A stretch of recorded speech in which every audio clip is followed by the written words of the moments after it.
Hello, my name is Cesar Villa, and I will be to talk about the activity 6.3, I think, yeah, and it's gonna be to actor international relations. So, first we have the globalization, refers to the continental increase in a worldwide economic, social, and cultural interactions that transcended the boundaries of states and which have significant political implications. The globalization is exemplified in the economic realm by the formulation and accelerated growth of a global capitalist economy that increasingly dis- disregards state boundaries and makes economic self-sufficiency virtually impossible. It is also evident in the social realm. Satellites facilitate virtually instantaneous coverage of the day-to-day news from around the globe. Such events may include famines, civil wars, and terrorist bombings from 84 seemingly remote spots on the globe, altering our perception of the time and space.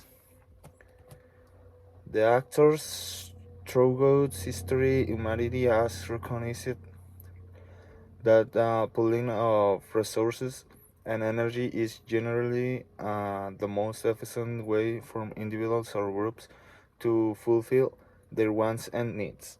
So then we have the states. A state takes the lead in attempting to defend the psychological security of the populations, ensures the economic welfare of the citizens, provides a focus for loyalty and identity, and claims sovereignty.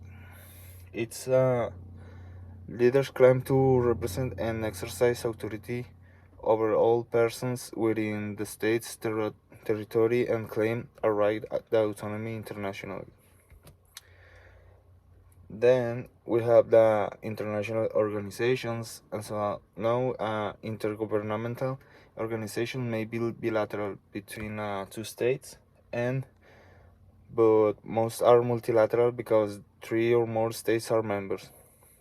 The international organizations were created to be for states. Their key role may come to be purveyors of global norms, and uh, the non-governmental organizations, as the term suggests, are composed of private, non-state international actors that could cross the national boundaries, such as private sector economic organizations, transnational non-governmental organizations, humanitarian non-governmental organizations, and non-state armed groups.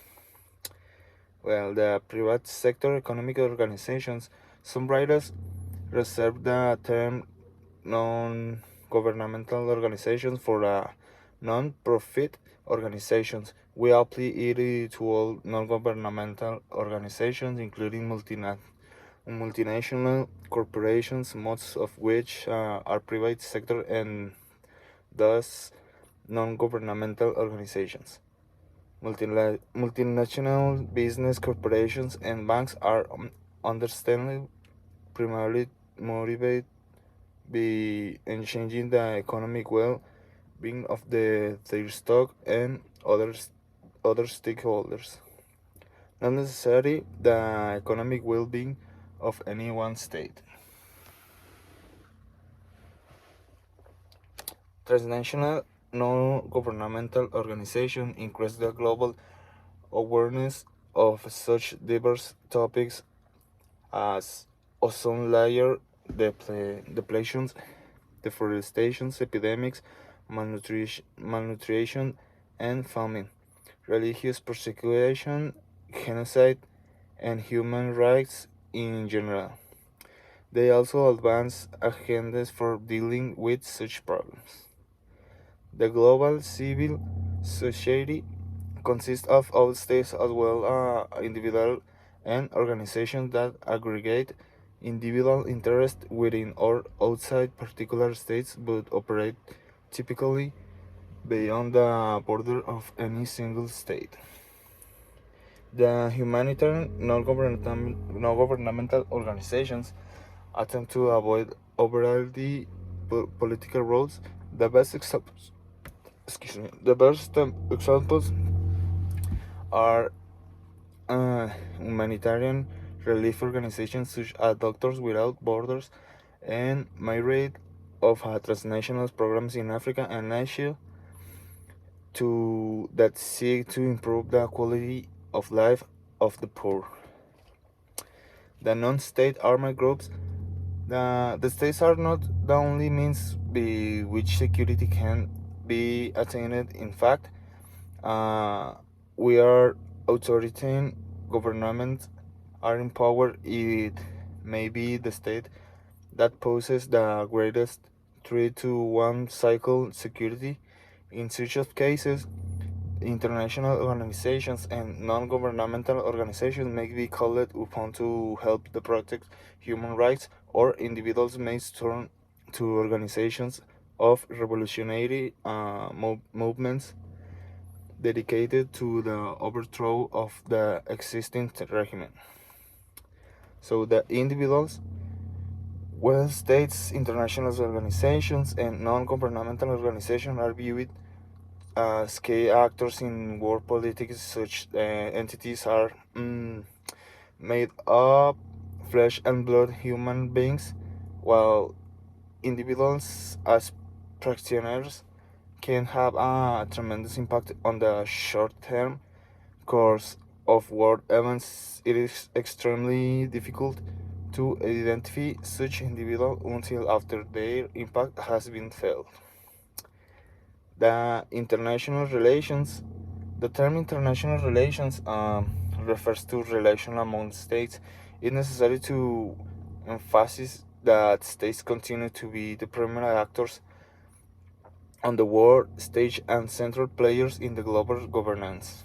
Meaning, I've not resolving uses on the security, economy, and identity agendas worldwide problems, challenge, and opportunity. And we have the security is often viewed in the terms of the basic survival, welfare, and protection of the state existing in the international system of states characterized by self-help, each securing its own position in the global order as the best it can. The economy, international economy, generally revolved around trade, monetary uses, finance for trade and investment, foreign aid, health, and environment. Economic uses are particularly important as they influence the state overall the power. And from then we have the identity. In terms of international relations and world politics, identity is the most often associated with the state and the nation and the values, culture, and people who fall within the state borders. Also, some ethnic, tribal, or other identities may be extended beyond and the borders of any or one state.